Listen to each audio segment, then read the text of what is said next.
Bismillahirrahmanirrahim. Assalamualaikum warahmatullahi wabarakatuh. Alhamdulillah, pada hari ini kita dapat bertemu melalui video ini untuk membahas terkait COVID-19 yang pada tanggal 11 Maret 2020 kemarin ditetapkan oleh WHO sebagai suatu pandemi. Jadi sebelum ditetapkan sebagai pandemi, status COVID-19 ini adalah epidemik yang bermula dari Wuhan, Provinsi Hubei di Cina. Yang mana epidemik itu sendiri memiliki definisi, yaitu penyebaran suatu penyakit infeksi yang terdapat di suatu daerah pada suatu waktu tertentu. Nah, apabila dia telah menyebar mendunia worldwide secara global, secara luas, itu WHO akan menetapkan sebagai suatu pandemi. Baik, sebelum lebih lanjut kita akan membahas tentang COVID-19 ini. Saya akan memperkenalkan diri dulu. Saya Dr. Albert, dokter program internship yang sekarang ditugaskan di daerah perbatasan yang terletak di Provinsi Kalimantan Barat, yaitu Kabupaten Sambas. Baik.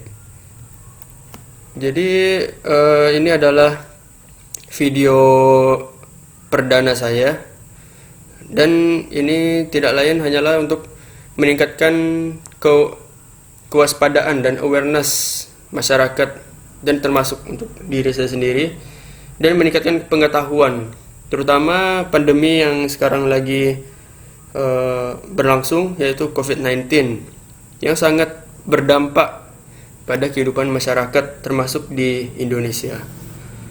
Baik, di sini saya akan membahas COVID-19 secara sederhana, namun dengan kita akan memulai dengan dasar-dasar pengetahuan yang perlu diketahui oleh masyarakat, sehingga masyarakat itu paham, sehingga bapak-bapak, ibu-ibu ini dan saudara-saudara sekalian paham mengenai COVID-19, sehingga tidak terjadi salah informasi dan sebagainya. Baik, langsung saja di video ini tentang COVID-19 episode yang pertama ini kita akan membahas terkait terminologi mengenai beberapa istilah. Kemudian kita akan membahas sedikit tentang penularan penyakit, kemudian gejala penyakit dari COVID-19, faktor risiko, dan upaya pencegahan. Jadi ini nanti akan kita bahas secara keseluruhan untuk sebagai dasar pemahaman. Baik, pertama kita harus mengetahui di sini ada dua istilah yang sering dipakai. Yang pertama adalah SARS-CoV-2. SARS-CoV-2 ya sebelumnya dinamakan 29nCoV, novel coronavirus. Nah, nanti kita di sini akan membahas kenapa terjadi perubahan nama. Jadi ini adalah penyebabnya, ini adalah virusnya. Dan COVID-19 ini adalah penyakitnya. Nah, COVID-19 ini adalah penyakit dari yang disebabkan oleh SARS-CoV-2 ini. Jadi SARS-CoV-2 ini adalah suatu virus yang pertama kali diidentifikasi pada bulan Desember 2019 di Wuhan, Provinsi Hubei di Cina. Dan ini adalah termasuk kelompok beta coronavirus. Jadi ada kelompok virus itu namanya coronavirus, dan ada sub kelompoknya lagi beta coronavirus. Nah, di sini kita akan melihat. Jadi ini adalah pengelompokan virus secara umum. Ini dari ordernya dari Nidovirales, kemudian ini ada Coronaviridae dari family, kemudian subfamily-nya itu ada Coronavirinae, ada Torovirinae, dan dari Coronavirinae ini sendiri ini dibagi lagi, ada Alpha Covi, Beta Covi, Gamma Covi, Delta Covi. Nah, dari Beta Covi ini, nah ini ada SARS-CoV-2, MHV, dan MERS-CoV, dan ada SARS-CoV-2. Nah, ini yang masuk ke dalam kategori ini, beta coronavirus. Jadi kenapa namanya corona virus?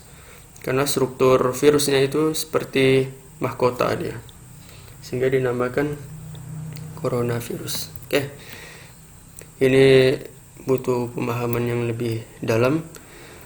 Jadi yang penting bapak-bapak, ibu-ibu, dan saudara-saudara ini mengetahui coronavirus itu sebenarnya banyak jenisnya. Nah, diantara salah satunya adalah SARS-CoV-2 yang sekarang menyebabkan penyakit COVID-19 ini sendiri. Oke, jadi selain terminologi SARS-CoV-2, COVID-19, nanti kita akan membahas beberapa istilah ini nanti terkait dengan tindak lanjut berikutnya. Nanti bapak-bapak, ibu-ibu, saudara-saudara silakan menyocokkan apakah terdapat dalam kriteria ini, terminologi ini atau tidak. Jadi nanti ada terminologi yaitu kontak erat. Nah, kontak erat ini sendiri dibagi menjadi risiko rendah dan risiko tinggi. Kemudian ada orang dalam pengawasan, ODP. Beberapa ada yang bilang dalam pemantauan dan sebagainya. Nah, ini nanti kita akan bahas. Kemudian pasien dalam pengawasan, PDP, kasus probable yang mungkin. Kemudian kasus terkonfirmasi. Kasus terkonfirmasi ini dari pemeriksaan fisik dan pemeriksaan penunjang yang terkonfirmasi. Baik. Jadi pertama kita harus tahu dulu penyebabnya tadi adalah SARS-CoV-2, menyebabkan COVID-19 penyakitnya. Oke. Jadi SARS-CoV itu adalah virus. Nah, ini seperti yang saya sebutkan tadi. Ini bentuknya secara struktural seperti mahkota dia, sehingga namanya corona. Nah, ini sebenarnya ada protein. Di permukaan virusnya ini ada protein, namanya S protein atau protein spike. Ini terdapat di SARS-CoV dan SARS-CoV-2.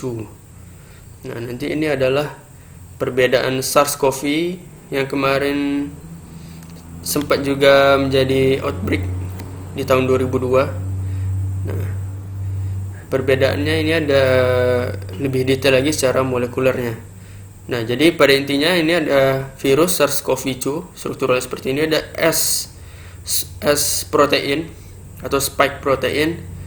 Nah, dia akan menginfeksi suatu sel. Nah, ini kita anggap sel, ini kita anggap di luar sel. Jadi ini di luar sel, ini sel, dan ini adalah sel membran selnya. Jadi di antara luar sel dan di selnya itu sendiri dilapisi oleh sel membran atau membran sel. Nah, di permukaan membran sel ini ada protein namanya S2. Nah, ini mungkin bapak-bapak, ibu-ibu, saudara-saudara akhir-akhir ini sering mendengar terkait S2 ini. Dan ada juga protein yang juga turut berkontribusi, yaitu TMPRSS2. Nah, jadi pada sederhananya S protein ini, spike protein ini, protein spike yang ada di virus ini, dia akan melakukan perlekatan pada S2. Jadi nanti ini akan duduk di sini S2. Jadi virus ini dia kalau hanya di luar sini tidak berfungsi. Jadi dia akan bereplikasi dan sebagainya macam ini di dalam sel. Gimana cara sel ini bisa masuk ke dalam sel? Nah, kalau SARS-CoV-2 ini sendiri sementara ini secara teori itu pintu masuknya adalah S2 ini. Jadi dia akan duduk di sini, kemudian diaktifasi oleh protein ini, dan akhirnya komponen virus ini akan masuk ke dalam sel. Ini adalah RNA yang warna merah. Nah, nanti kita akan bahas di video selanjutnya. Jadi di sini kita akan membahas konsep-konsep dasarnya agar lebih mudah dipahami. Baik, jadi ini virusnya mau masuk ke sel lewat S2 dan dibantu oleh protein TMPRSS2, sehingga materi RNA-nya, materi genetik dari virus akan masuk di dalam sel, replikasi, dan akan menyebabkan inflamasi atau peradangan karena aktivasi sistem imun dan pada sel ini dan sebagainya. Akan kita bahas lebih lanjut. Nah, jadi coronavirus itu sendiri sebenarnya banyak. Tidak hanya SARS-CoV-2 saja sebenarnya. Jadi ada beberapa virus, ya, ini ada, bisa dilihat sendiri ini. Sebenarnya coronavirus ini banyak ditemukan pada hewan. Dan pada hewan ini apabila terdapat suatu mutasi genetik, dia akan dapat, dan ada beberapa jenis virus tertentu dia akan menginfeksi ke manusia. Nah, ini kita namakan zoonotik, penyebaran virus dari hewan. Jadi coronavirus yang terkenal sebelumnya itu ada SARS-CoV. Ini terjadi wabah juga ini pada tahun 2002. Dan ada MERS-CoV. MERS-CoV 10 tahun setelah SARS-CoV. Jadi ini ada MERS, ini terjadi pada tahun 2012. Nah, ini diketahui dari penelitian genetik, itu diketahui dari kelelawar. Jadi SARS-CoV, MERS-CoV, SARS-CoV-2 yang sekarang 2019-2020 ini diketahui dari kelelawar asalnya.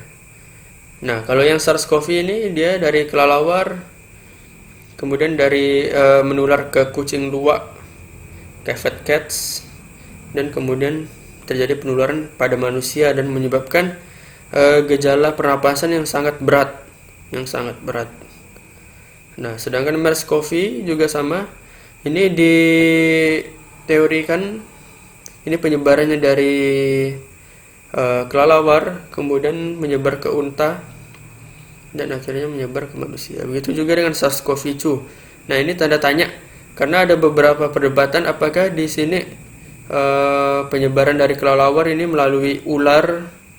Ada beberapa juga ada yang mengatakan dari terenggiling dan sebagainya. Nah, jadi ada beberapa penelitian. Jadi intinya dari hewan-hewan ini kemudian ke manusia, yang mana hewan-hewan ini waktu itu diketahui banyak dijual di pasar tradisional di Wuhan. Itu disinyalir sebagai sumber pertama infeksi yang diketahui SARS-CoV-2 yang menyebabkan awalnya epidemik COVID-19 kemudian menjadi pandemik COVID-19. Nah, jadi dari penyebaran virus ini sendiri, ini kita balik sini, ini kan dia masuk ke dalam sel.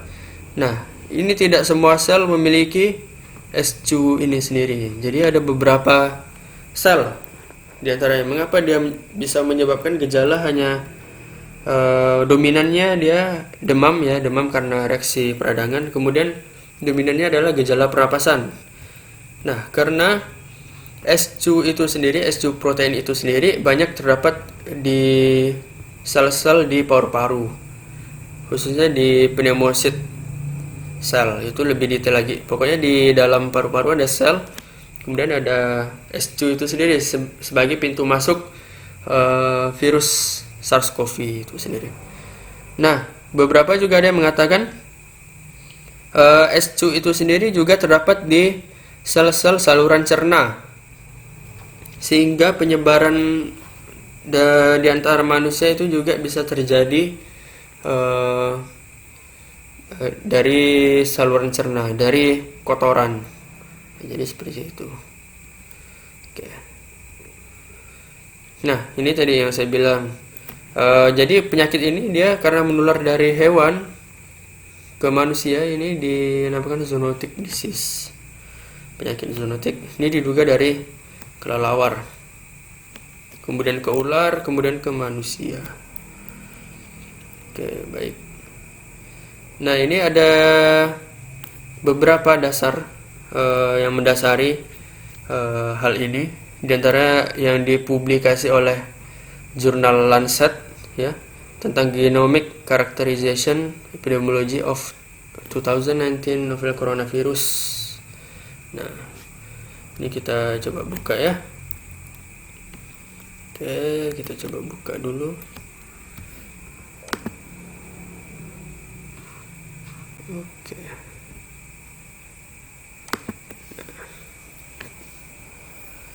Nah, ini dari jurnal The Lancet.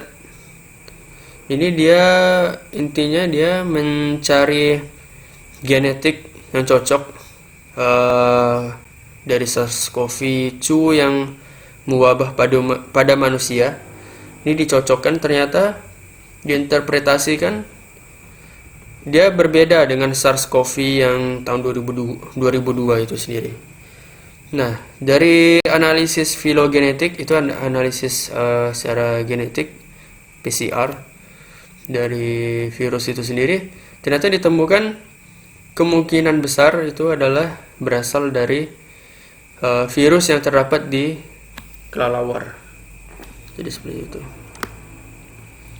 Nah, kenapa dia bisa menular?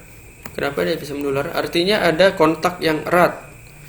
Kontak yang erat. Entah dia kontak yang erat itu adalah sering berkontak langsung ataupun secara dikonsumsi atau dimakan. Nah, jadi itu ada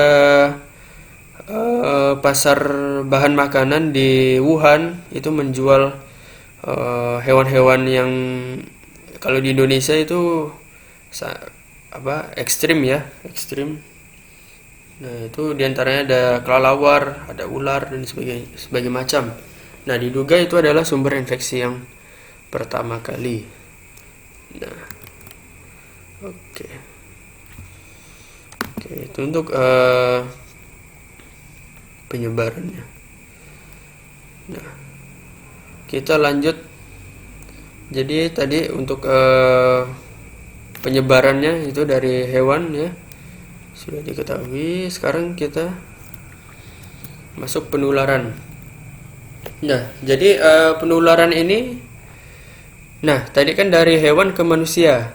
Yang paling ditakutkan dalam tanda kutip pada penyakit zoonotik ialah ada mutasi yang dapat menyebabkan penularan dari manusia ke manusia. Nah, dari manusia ke manusia.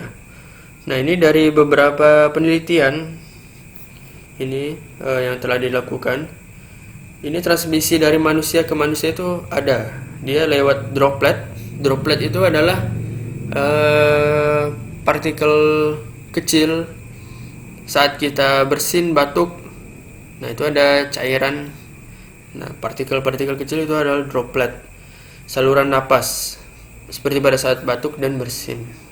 Nah, itu dia mengandung virus di dalam droplet tersebut sehingga dapat menularkan melalui droplet. Kemudian kontak dekat personal, menyentuh atau jabat tangan secara langsung pada pasien yang terinfeksi SARS-CoV-2. Jadi ini harus menjadi perhatian. Kemudian menyentuh benda atau permukaan yang terdapat virus. Nah, jadi bisa saja dari droplet, misalnya orang bersin, batuk, terus pakai tangannya menyentuh misalnya botol minumnya, kemudian orang lain menyentuh botol minum itu lagi. Nah, di botol minum itu terdapat virus yang dapat menyebar ke orang lain. Nah, kemudian kontaminasi feses atau kotoran. Ini tadi yang saya bilang, karena dia juga ada penyebaran di sel-sel saluran cerna. Nah, sehingga bisa terkontaminasi di kotoran. Sehingga bapak-bapak, ibu-ibu dan saudara-saudara ini untuk lebih hati-hati untuk menggunakan fasilitas umum seperti toilet umum. Nah, karena dari feses atau kotoran ada beberapa sumber itu mengatakan dapat terjadi aerosol dari toilet duduk, toilet jongkok. Nah, jadi itu dapat tersebar di udara, dari kotoran itu dapat di udara karena ada proses aerosolize. dan mengandung virus tersebut dan akhirnya dapat menyebar. Dan penelitian terakhir, teori akhir-akhir ini, dia dapat menyebar melalui udara, partikel-partikel udara. Nah, ini yang paling berbahaya. Ini yang paling mudah menyebar, airborne, sehingga dianjurkan ini memakai masker. Nanti masker apa saja yang sebenarnya efektif ya. Sebenarnya N95 itu yang lebih efektif untuk penyebaran airborne di antara masker-masker lain. Nanti akan kita bahas insya Allah kalau ada kesempatan di video selanjutnya. Nah, jadi ini ada penyebaran dan potensi penyebaran dari virus. Dan penyebaran ini, mekanisme penularannya sampai sekarang ini masih dalam penelitian. Mungkin ada mekanisme lain. Nah, kemudian ada suatu penelitian yang dilakukan di Jerman. Itu dikatakan orang yang mengandung virus, yang membawa virus, dan dia tidak ada gejala. Jadi ada penelitian di Jerman, dia ada orang Jerman, itu ada kontak dengan orang yang terkonfirmasi COVID-19, tapi dia tidak ada gejala. Nah, setelah dicek sampel air liurnya, sampel salivanya, ternyata sampel air liur orang yang tidak bergejala ini dia mengandung 100 juta virus, viral loadnya 100 juta per cc per mili, dan itu sangat banyak dan infeksius, jadi dapat menyebarkan. Jadi ini adalah dasar teori yang mengatakan penyebarannya itu dapat terjadi pada orang yang tidak bergejala, atau yang bergejala ringan itu dapat berpotensi untuk menyebarkan virus kepada orang lain. Nah, nanti kalau dalam statistik ada namanya R0. Nah, itu adalah angka yang menunjukkan, merepresentasikan penyebaran virus dari satu orang ke orang berikutnya. Nah, potensi penyebaran SARS-CoV-2 dari satu orang ke orang berikutnya adalah 1,3. Nah, ini sampai sampai sekarang baru diketahui 2 sampai 3. Jadi satu orang itu berpotensi menyebarkan virus pada 2 orang berikutnya atau 3 orang berikutnya. Anggap 3 orang berikutnya. Nah, jadi satu orang si A, dia misalnya terkonfirmasi COVID-19, kasus terkonfirmasi. Kemudian dia bertemu orang-orang. Nah, dia ini berpotensi menyebarkan pada 3 orang, misalnya pada orang B, C, D. Nah, nanti ada kasus ekstrim, dia super spreader. Nah, ini bisa menyebarkan ke lebih dari 3 orang itu. Bisa 10 orang, 15 orang apabila ada kontak yang dekat. Nah, itu super spreader. Kalau kita bandingkan dengan virus influenza itu memiliki statistik R0-nya itu 1,3.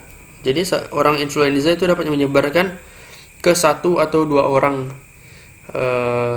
lain apabila dia terinfeksi influenza, kemudian dia dapat menyebarkan ke 1 sampai 2 orang yang lain berpotensi.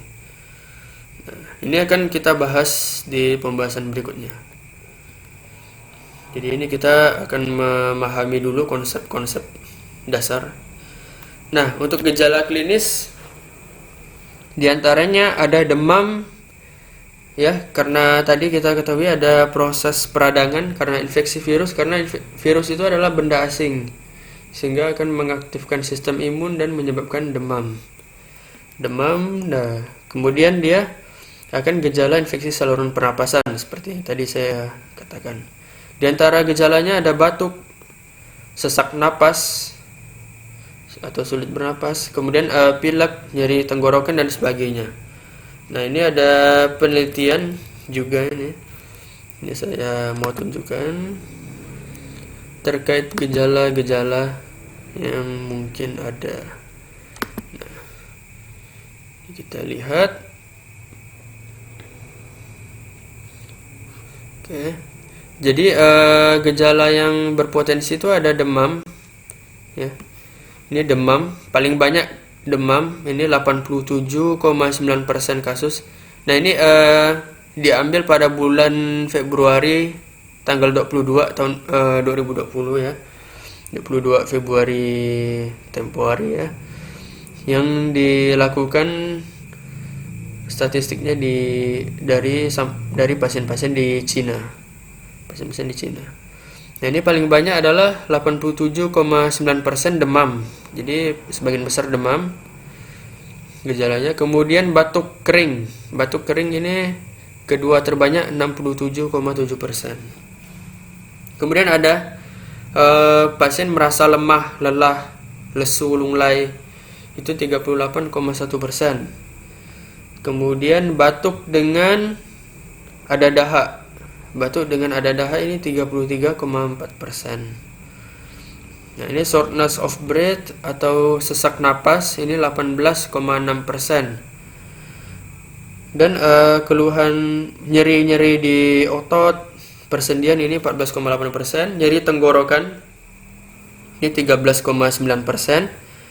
Kemudian sakit kepala atau nyeri kepala ini 13,6%, menggigil 11,4%, terus keluhan lainnya ada mual, muntah, pilek ya, ini nasal congestion, hidung tersumbat ya, diare, sebagian ada yang diare tadi seperti yang kita ketahui, salah satunya dia bisa menginfeksi di sel pencernaan. Nah, ini tapi presentasinya relatif lebih sedikit. Jadi paling banyak ini adalah gangguan demam ya yang pertama, kemudian gejala-gejala pernapasan. Jadi ini harus menjadi perhatian.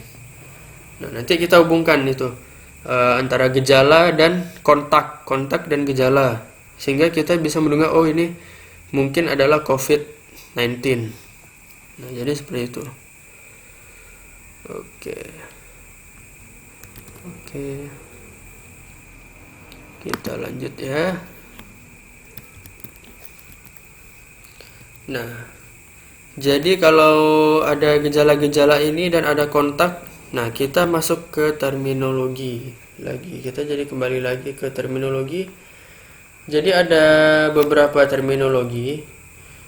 Ini saya dapatkan dari Kementerian Kesehatan, dari sumbernya dari Kementerian Kesehatan. Ini ada terminologi kontak erat, ada risiko rendah, risiko tinggi, kemudian orang dalam pemantauan ODP, kemudian pasien dalam pengawasan PDP. Dan ini pelaku perjalanan dari negara terjangkit. Nah, ini kita lihat satu-satu. Kita melihat satu-satu. Jadi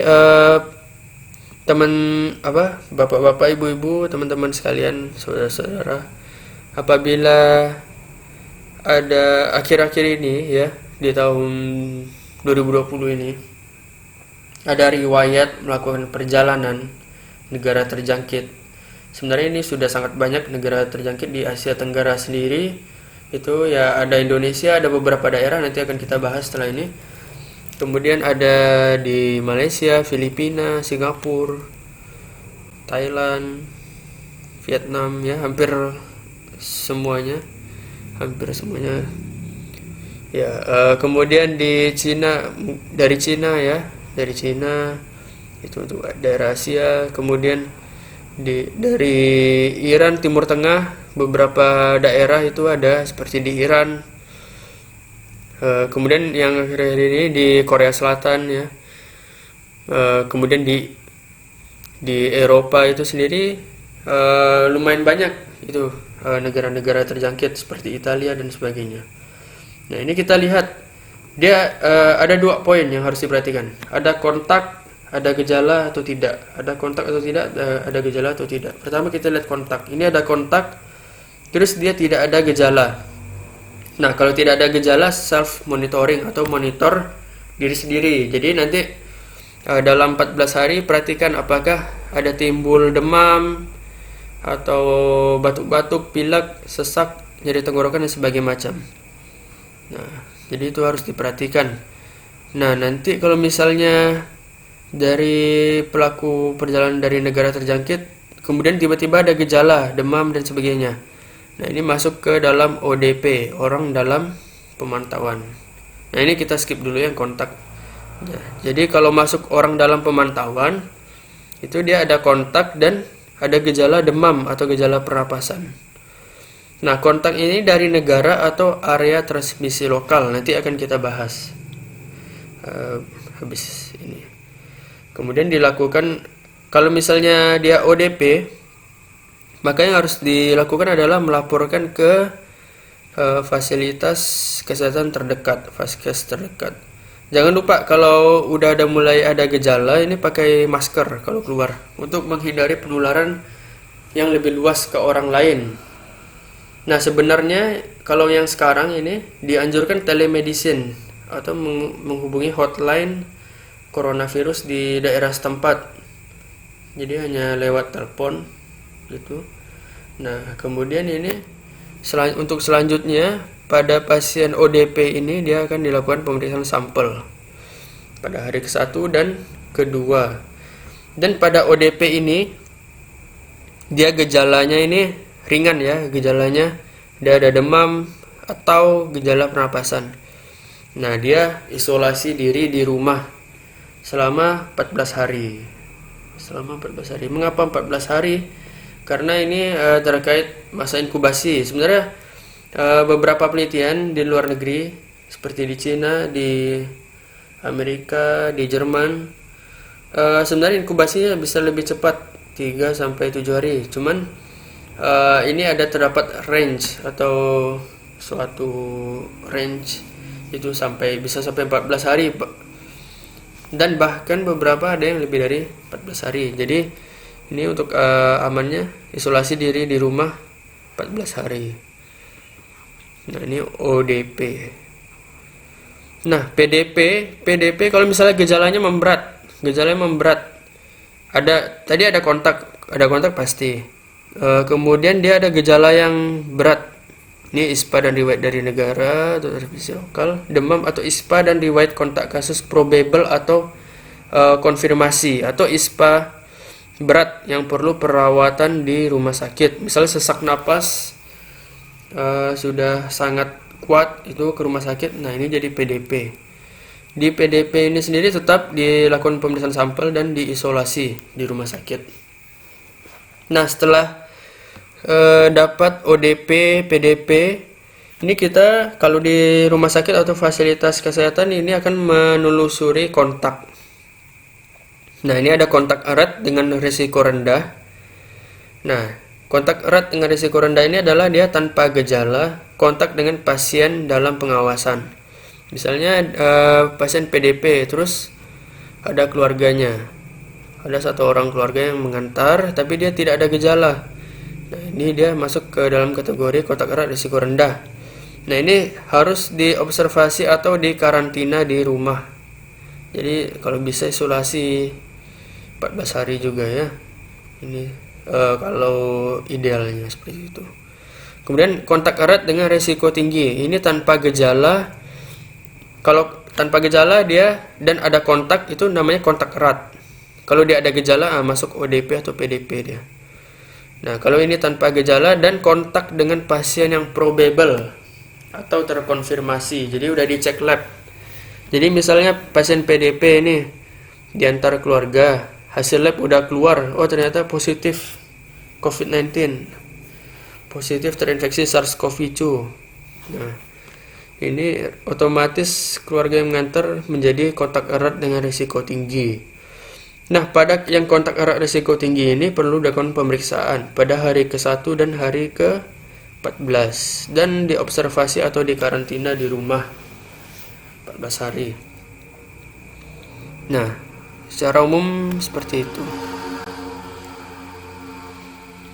Nah, ini kemudian hati-hati pada orang dengan penyakit kronis lain. Jadi untuk risiko penyebaran karena infeksinya sudah cukup luas. Nah, sebelum masuk ke sini kita akan membahas dulu terkait perkembangan virus yang sekarang. Jadi ini kan tadi kita bahas terkait penularan ya. Nah, kita bahas kondisi sekarang. Oke. Nah, ini update terbaru ya. Update terbaru ini bapak-bapak, ibu-ibu dan saudara-saudara bisa cek ya. Ada yang dipresentasikan oleh universitas di Johns Hopkins dan ada ini juga dari worldometers.info/coronavirus. Nah, ini bisa dipantau ya secara update dari hari ke hari.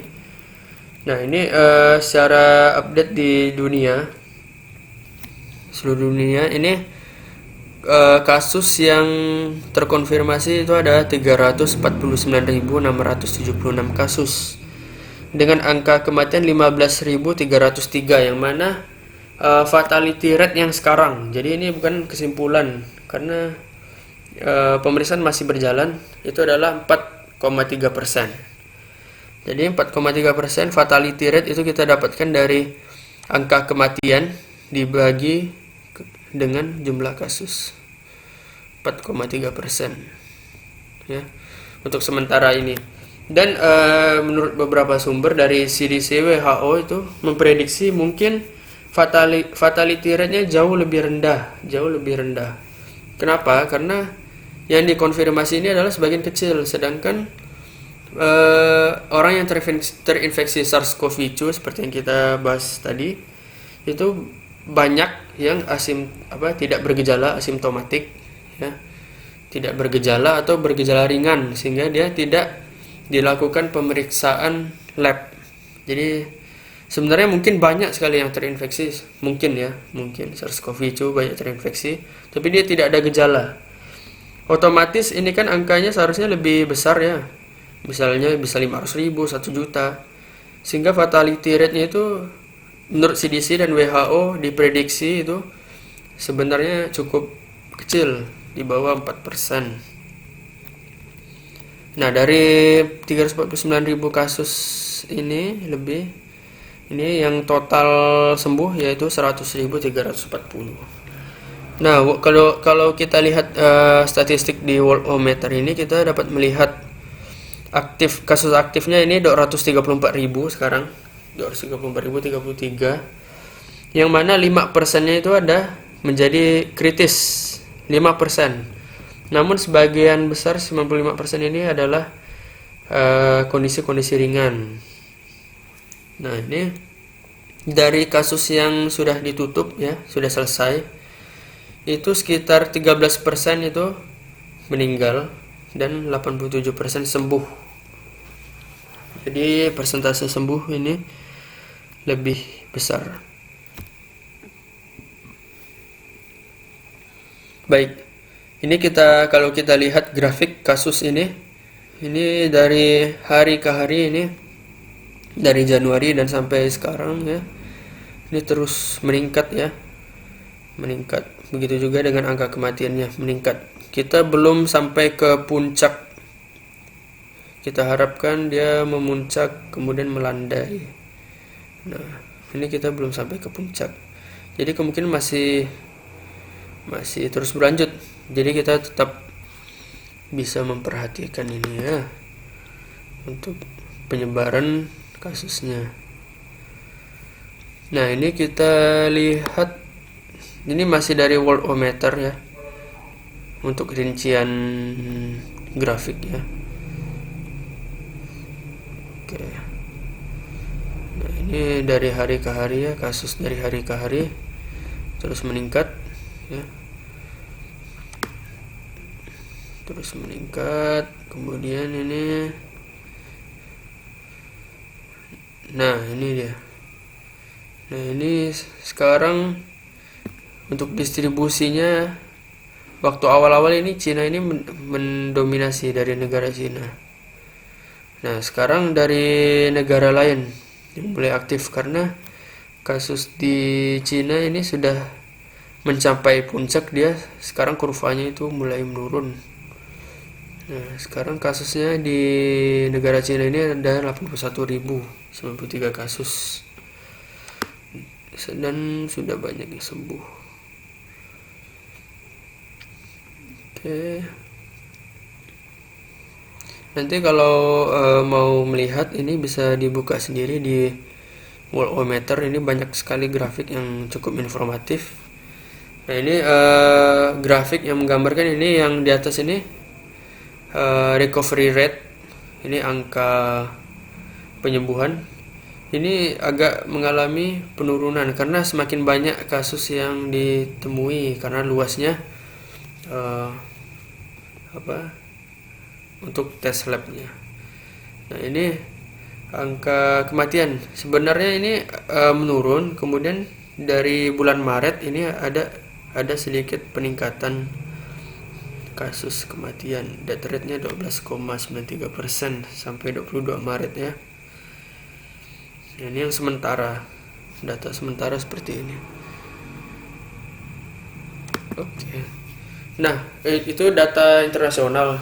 Kalau kita mau lihat data dari Indonesia, data lokal, ini bapak-bapak, ibu-ibu, dan saudara-saudara, ini bisa membuka di website Kementerian Kesehatan di covid19.kemkes.go.id.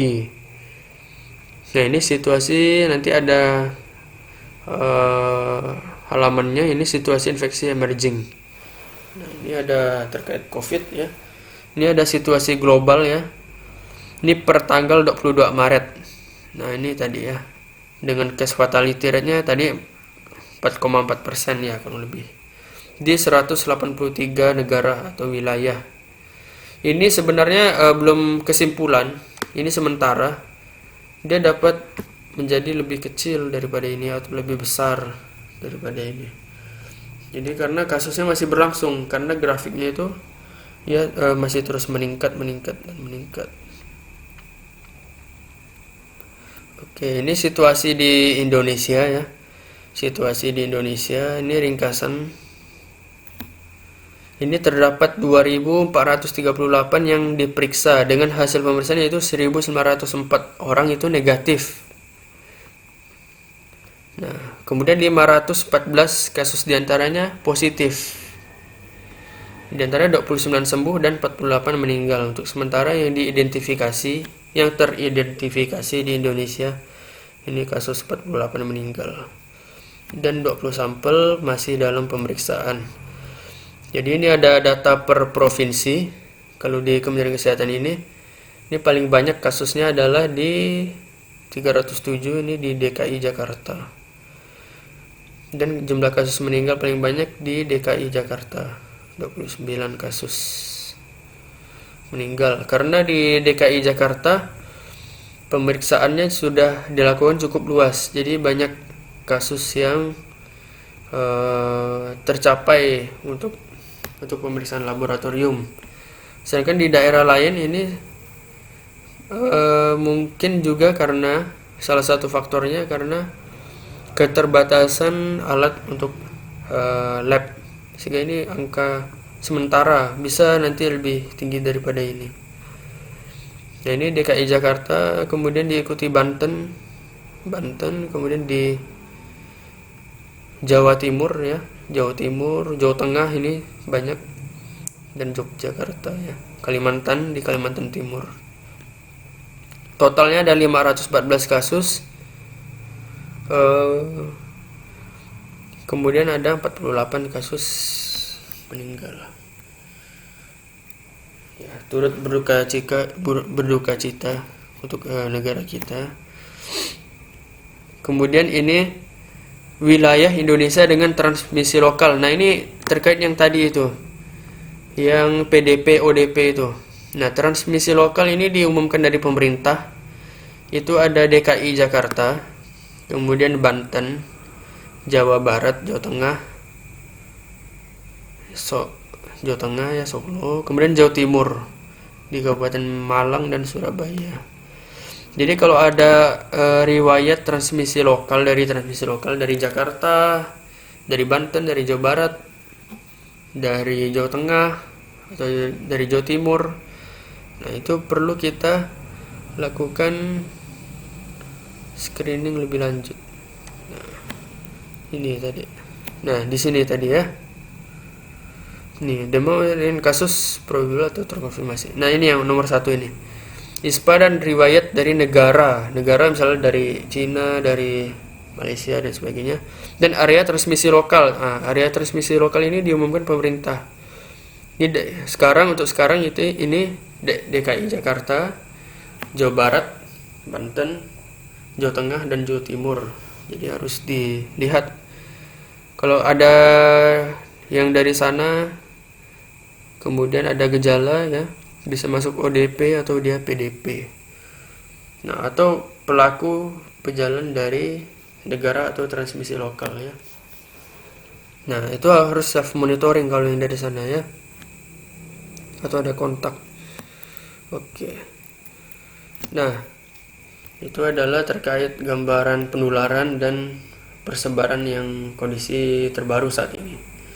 Nah, kemudian kita harus mewanti-wanti pada orang yang penyakit kronis, misalnya ada kencing manis, darah tinggi, penyakit imun yang menyebabkan imunitas itu turun sehingga rentan terinfeksi virus SARS-CoV-2 sendiri ini. Nah, ini sistem imun yang turun. Jadi harus waspada ya, terutama yang lagi sakit ya. Nah, seperti itu. Atau orang-orang usia di atas 50 tahun itu lebih rentan ya, menurut epidemiologi atau statistik lebih rentan, sehingga harus lebih ekstra hati-hati. Oke, sekarang kita untuk upaya pencegahan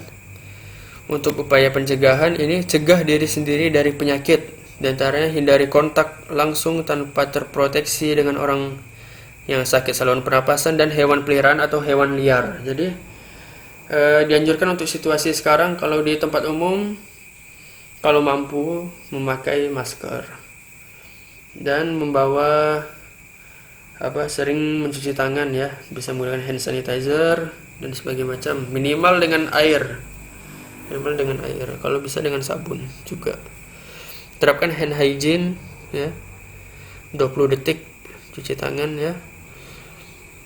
Apalagi habis berkontak dengan sesuatu yang di luar atau dengan orang yang sakit, itu harus cuci tangan. Kemudian cegah orang lain tertular. Kalau misalnya kita ada gejala batuk pilek dan sebagainya, nah kita yang mencegah, kita pakai masker, seharusnya kita pakai masker. Kalau kita demam atau apa, itu juga pakai masker.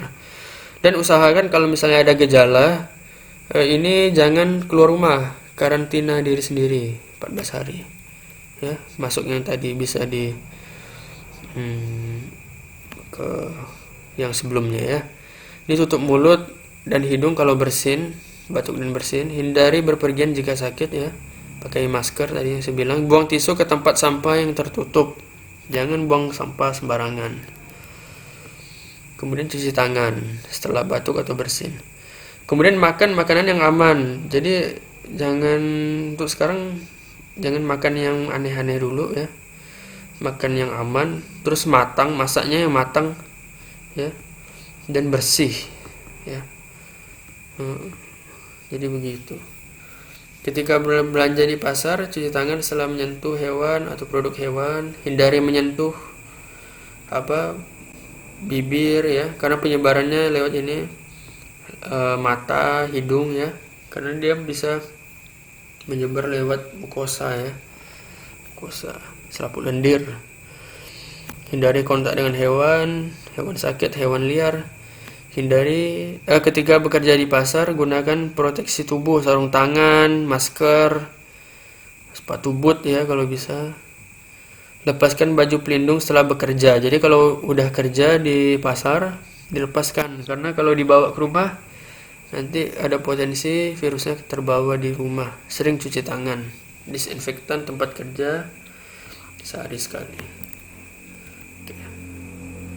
Nah, untuk sekarang yang sedang digencarkan adalah social distancing atau jaga jarak. Ada himbauan itu menjaga jarak 1 meter. Nah, untuk sementara waktu, sementara wabah ini masih berjalan ya, dan masih luas cakupan infeksinya kemungkinan. Nah, ini perlu jaga jarak atau social distancing. Mengapa? karena untuk mengurangi resiko penularan. Jadi nanti kita akan bahas, ini nanti akan terkait dengan fasilitas kesehatan yang ada di Indonesia, dengan keseimbangannya dengan jumlah pasien. Jadi kita dengan fasilitas yang cukup terbatas, kita targetnya adalah mengurangi kunjungan ke rumah sakit. Jadi hindari penularan dengan cara menghindari penularan. Jadi jaga jarak. Nanti di video selanjutnya insya Allah kalau ada kesempatan ada kurva yang akan kita bahas terkait ini. Jadi kalau misalnya jumlah pasiennya banyak, sangat banyak, sedangkan tenaga dokternya, perawatnya itu sedikit, jadi akan semakin banyak potensi pasien yang tidak tertangani, sehingga menyebabkan potensi semakin tingginya angka kematian. Baik, untuk terakhir pesan dari kami, jadi untuk wabah ini kita tetap berdoa kepada Allah, karena tidak ada penyakit kecuali atas izin Allah, dan obatnya juga ada diturunkan oleh Allah, sehingga kita tetap berdoa kepada Allah dan melakukan berikhtiar tadi dengan cara mengurangi risiko penularan, kemudian upaya pencegahan yang tadi sudah disampaikan, kemudian makan makanan yang baik dan yang halal, insya Allah. Jadi pesan dari kami ya, kuatkan kualitas iman, karena tidak ada mudarat tanpa izin Allah, dan tingkatkan kualitas imun. Jadi kuatkan iman, kuatkan imun. Jadi seperti itu. Baik, untuk sesi hari ini alhamdulillah kita cukupkan sampai di sini. Jadi saya harapkan bapak-bapak, ibu-ibu dan saudara-saudara memahami konsep dasar terkait dengan SARS-CoV-2, infeksi yang menyebabkan penyakit COVID-19 ini sendiri, dan dapat menjadi agen edukasi pada orang-orang sekitar. Jadi informasi yang ada ini juga disampaikan ke orang sekitar untuk pencegahan dan penularan yang lebih luas. Nah, jadi seperti itu. Insya Allah kalau ada kesempatan di video selanjutnya kita akan merincikan pembahasan satu persatu dari faktor risiko dan sebagainya, dan terkait terapi vaksin yang akhir-akhir ini sedang dalam penelitian. Baiklah, akhir kata saya mohon maaf atas segala kekurangan. Semoga Allah senantiasa melindungi kita. Wabillahi taufiq wal hidayah. Wassalamualaikum warahmatullahi wabarakatuh.